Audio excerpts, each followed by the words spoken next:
Dando continuidade aqui, gente, pegando o elemento da lista, porque o elemento está dentro da célula. Então vamos à leitura aqui. Para pegar o elemento é muito fácil, basta pegarmos a célula em que aquele elemento se encontra e acessar o elemento de dentro dela. Podemos utilizar o pega-célula previamente criado.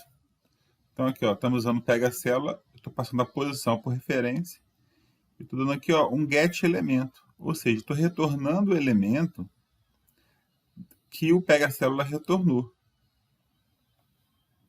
E aí, olha, eu crio um método de retorno object, né? Pode ser qualquer tipo. Pega elemento, eu passo a posição, que é a mesma dessa daqui, e ele vai me retornar o quê? Esse elemento em específico. Ok? Perceba que este método consome tempo linear. Mais uma vez, falando do tempo linear.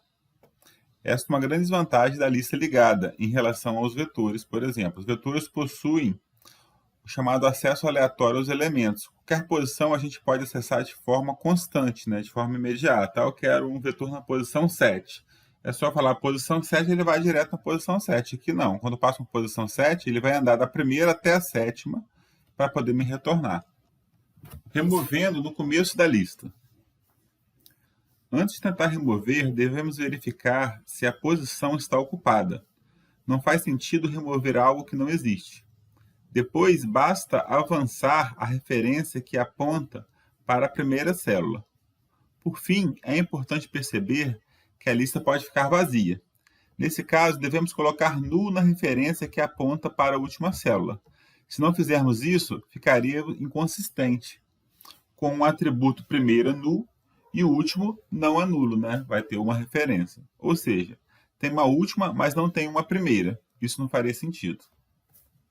Então vamos ver agora o funcionamento do remove do começo. Nós queremos remover aqui a célula do início da lista, que é a Bia, o C36. Vamos lá. Primeiro eu testo se o total de elementos é maior que zero. Porque se eu tenho uma lista vazia, não faz sentido eu remover um elemento que não existe dentro dela. Caso seja, eu vou fazer o seguinte aqui, Primeira recebe primeira.getPróxima. Então, quem que é o primeira? É o C36. Então, o primeiro aqui, ele vai receber o primeira, que é o C36.getPróxima, que é o C62. Que está apontando para essa daqui. Ou seja, a primeira vai passar a apontar para onde o C36, que é o endereço de memória da primeira, está apontando. Para onde o próximo do C36 está apontando? Para o C12. Então, a primeira passa a apontar para ele. Total de elementos menos menos. E aí, gente, é o seguinte. A máquina virtual Java fica constantemente limpando os endereços de memória não referenciados. Nesse momento aqui, que o C36 não é mais referenciado pela lista ligada, a própria máquina virtual Java vai lá e limpa, tira ele da memória. Diferentemente de outras linguagens que a gente tinha que desalocar ele da memória, no Java não precisa disso. Então, nesse momento aqui, já é apagado automaticamente. Depois, eu vou fazer um decremento no meu total dos números de elementos, ou seja, não é mais 5 agora, são 4, e pronto.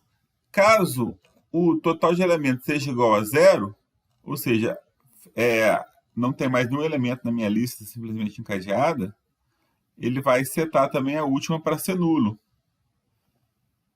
Ele vai também setar a última aqui, olha, para ser nulo, como eu expliquei anteriormente. E esse else aqui, né, é caso ele não entre nesse if. Espero que seja, acredito que seja de fácil entendimento. Removendo no final da lista. A primeira verificação a ser feita é se a última posição não existe. Se a lista estiver com apenas um elemento, então remover do fim é a mesma coisa que remover do começo. Logo, podemos reutilizar o método remove do começo para este caso. Agora, se a lista tem mais de um elemento, então devemos pegar a penúltima célula, fazer a próxima da penúltima ser null e fazer o atributo última apontar para a penúltima.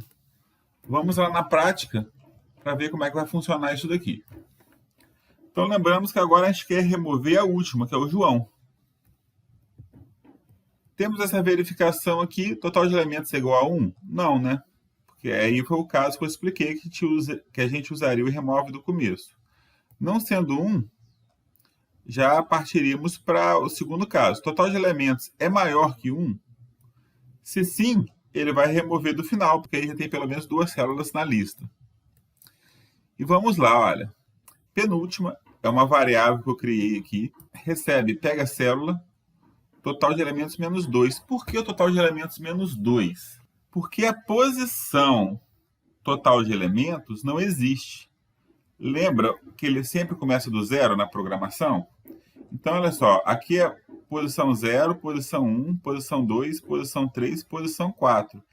Temos 5 elementos, só que, como eu começo do zero, meu último elemento é o elemento 4. Então, eu já teria que botar o total de elementos menos 1 para poder pegar o último elemento. Só que aqui eu quero pegar o penúltimo elemento.